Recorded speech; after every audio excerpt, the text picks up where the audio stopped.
Sir ಈಗ ದುರಂಧರ್ ಚಿತ್ರ release ಆಯ್ತು sir. ಈ ದುರಂಧರ್ ಚಿತ್ರ ರಿಲೀಸ್ ಆದ್ಮೇಲಿಂದ ಯುವ ಜನರಿಗೆಲ್ಲ ತಾವು ರಾಕ್ ಸೇರ್ಬೇಕು, ತಾವು ಬೇಹುಗಾರರಾಗ್ಬೇಕು, ತಾವು ಗೂಢಚರ್ಯ ನಡೆಸ್ಬೇಕು, ಇದೊಂದು ಉಮೇದಿ ಬಂದ್ಬಿಟ್ಟಿದೆ ಸರ್ ಇತ್ತೀಚಿನ ದಿನಗಳಲ್ಲಿ. ಸರ್ ತಮಗೆ ಅವಾಗ್ಲೇ ರಾ ಸೇರ್ಬೇಕು ಅಂತಿತ್ತು ಸರ್. ಈ ಎರಡನ್ನೂ ಲಿಂಕ್ ಮಾಡಿ ತಾವು ಹೇಳಿ ಸರ್. ನನ್ಗೆ ರಾ ಸೇರ್ಬೇಕು ಅಂತ ಅಂದಿದ್ದು ಒಂದೇ ಮುಖ್ಯ ಕಾರಣ ಅಂದ್ರೆ ನನಗೆ ವಿದೇಶಗಳ ಪ್ರವಾಸ ಮಾಡಕ್ ಬಹಳ ಆಸೆ ಇತ್ತು. ನಾನು ಗೂಢಚರ ಆಗಬೇಕು ನನಗೆ ಅಂತ ನಿಜವಾಗ್ಲೂ ಹೇಳ್ಬೇಕಾದ್ರೆ ನನಗೇನು ಆ ದೊಡ್ಡ ದೊಡ್ಡ ಹಿರಿಯ ಉದ್ದೇಶ ಏನಿರ್ಲಿಲ್ಲ. ನಾನು ರಾ ಸೇರ್ಕೊಂಡ್ರೆ ಎಲ್ಲ ಬೇರೆ ಬೇರೆ ದೇಶಗಳು ಹೋಗಿ ನೋಡ್ಬೋದು, ಆ ದೇಶಗಳಲ್ಲಿ ಹೇಗೆ. ನನಗೆ ಮೊದ್ಲಿಂದ ಪ್ರವಾಸ ಆಸಕ್ತಿ, ಜಾಗ್ರಫಿ ಆಸಕ್ತಿ. ನಂದೊಂದು ಹೊಸ ಪುಸ್ತಕ ಬರೆದಿದೆ ನೋಡಿ, ಆ ಪುಸ್ತಕ ಲೆಸ್ ಲಗೇಜ್ ಅಂತ. ನಾನು 56 ದೇಶ ನೋಡಿದೆ ಈಗಾಗಲೇ. ಇದು ರಾ ಹೋಗಕ್ಕಾಗದೆ ಹೋದ್ರು ನಾನು ಆಮೇಲೆ ಹೆಂಗೋ ಹಿಂಗೋ ಮಾಡ್ಕೊಂಡು ಎಲ್ಲಾ ದೇಶ ನೋಡಿದೀನಿ.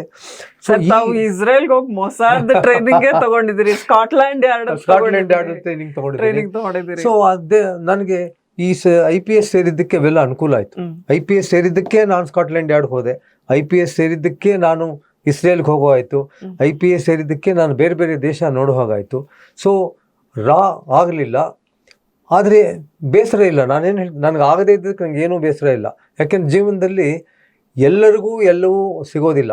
ಆದ್ರೂ ತಾವು ಅದೇ ಬೇಹುಗಾರಿಕೆಗೆ ಸಂಬಂಧಿಸಿದ ಉನ್ನತ ತರಬೇತಿಗಳನ್ನು ತರಬೇತಿ ಪಡೆದ್ರೆ ನಾನು ಕರ್ನಾಟಕ ರಾಜ್ಯದ ಬೇಹುಗಾರಿಕಾ ಮುಖ್ಯಸ್ಥರಾದ್ರಲ್ಲ ಸರ್. ಅದೇ. ಸೊ ಆ ಇಂಟ್ರೆಸ್ಟ್ ಇತ್ತು, ಇವಾಗಲೂ ಇದೆ. ದುರಂಧರ್ ನೀವು ನೋಡಿರ್ಬೋದು, ದುರಂಧರ್ ಬಗ್ಗೆ ನೀವು ಮಾತಾಡಿದ್ರಿ. ಒಂದೇ ಒಂದು ಹೇಳ್ತೀನಿ, ಅದರಲ್ಲಿ ಆ ಬೇಹುಗಾರ ಏನು, ಹೀರೋ ಏನು, ರಾ ಬೇಹುಗಾರನಾಗ ಹೋಗ್ತಾನೆ, ಎಷ್ಟು ಕಷ್ಟದ ಜೀವನ ಅದನ್ನ ನೋಡಿರ್ಬೋದು. ಅದಾಮೇಲೆ ಒಂಚೂರು ನಿಮಗೆ ಅದು ಗ್ಲಾಮರಸ್ ಅಂತ ಅನ್ನಿಸ್ಬಹುದು, ಬಹಳ ಕಷ್ಟದ ಜೀವನ.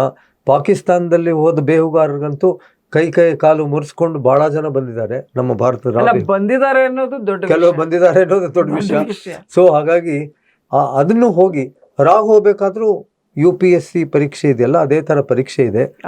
ರಾಗೂ ನೀವು ಪರೀಕ್ಷೆ ಬರೆದು ಹೋಗ್ಬೋದು. ಇಂಟೆಲಿಜೆನ್ಸ್ ಬ್ಯೂರೋ ಅಂತಿದೆ, ಅಲ್ಲಿಂದಾನು ಫಾರಿನ್ ಹೋಗ್ಬೋದು. IBಗೂ ಪರೀಕ್ಷೆ ಇದೆ, ಬೇರೆ ಪರೀಕ್ಷೆ ಇದೆ. ಆ ಪರೀಕ್ಷೆ ಬರೆದ್ಬಿಟ್ಟು ಅದಕ್ಕೆ ಹೋಗ್ಬೋದು. ಎಲ್ಲದಕ್ಕೂ ಮುಖ್ಯವಾಗಿ ಈ ರೀತಿ ಕಾಂಪಿಟೇಟಿವ್ ಮಿಲಿಟರಿ ಇಂಟೆಲಿಜೆನ್ಸ್ಗೂ ಹಾಗೆ ಇದೆಯಾ? ಯಾವುದು ಮಿಲಿಟರಿ ಇಂಟೆಲಿಜೆನ್ಸ್? ಇಲ್ಲ, ಮಿಲಿಟರಿಲೇ ಇರಬೇಕು. ಅಲ್ಲಿ ಆರ್ಮಿ ಸೇರ್ಕೊಂಡ್ ಮೇಲೆ ಮಾತ್ರ, NDA ಸೇರ್ಕೊಂಡ್ ಮೇಲೆ ಹೋಗ್ಬೋದು, NDA ಪರೀಕ್ಷೆ ಆ ಕಡೆ ಹೋಗ್ಬೋದು. ಹೌದು, ಹೋಗ್ಬೋದು.